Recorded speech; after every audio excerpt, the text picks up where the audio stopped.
Welcome to Real Reviews. It is me, Lee, again. Today, we cover Aquaman and the Lost Kingdom.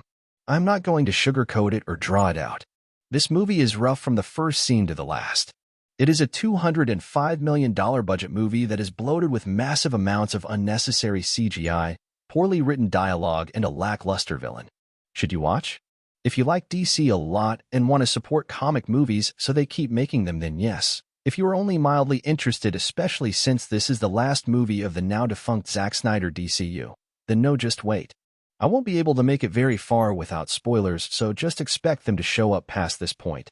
There are loads of problems with this movie.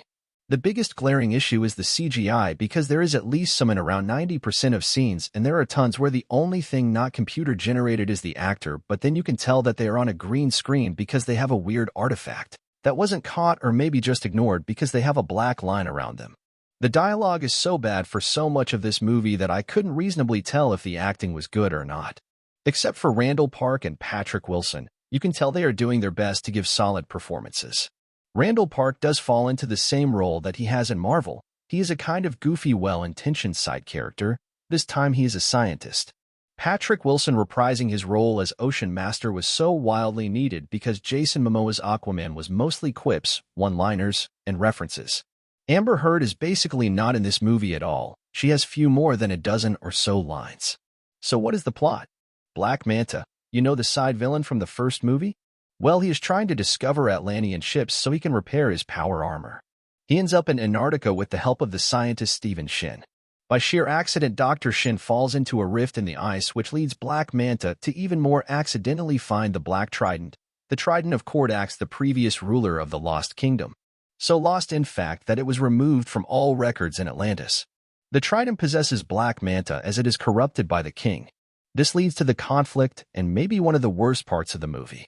Suddenly around the world the temperatures are rising and the kingdoms of the ocean are getting sick with plagues. Because to melt himself free, Kordax is using Black Manta to burn orichalcum to speed up global warming. What makes this bad? It isn't the global warming message that is whatever. It is the fact that to do this there is a volcano in the South Pacific spewing tons of green smoke into the air, but no one on Earth notices. No other heroes, not the media, scientists, no one. If this was the first movie in the DCU, then maybe it would be forgivable, but it is the last, so it makes the movie weaker because the primary problem should have been resolved before it was a problem. I'm not going to spoil the end of the movie, but it is very lackluster. The final fight is extremely short, but also somehow stuffed with CGI everywhere.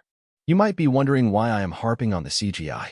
That is because we have gotten so far in the past few years in what can be done or built in a way that actors moving through the scene can look like they are part of it. But this movie doesn't meet that standard. It looks rushed, and I feel for the VFX teams that had to work on this. I don't like giving bad reviews. I don't like not liking something. I find that it is better to see the good in things.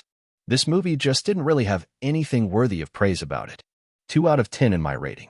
I love supporting comic movies. I love comics. I love movies. I love being a nerd, and a positive one at that. But I couldn't recommend this movie to anyone. What's up next? Maybe Rebel Moon Part 1.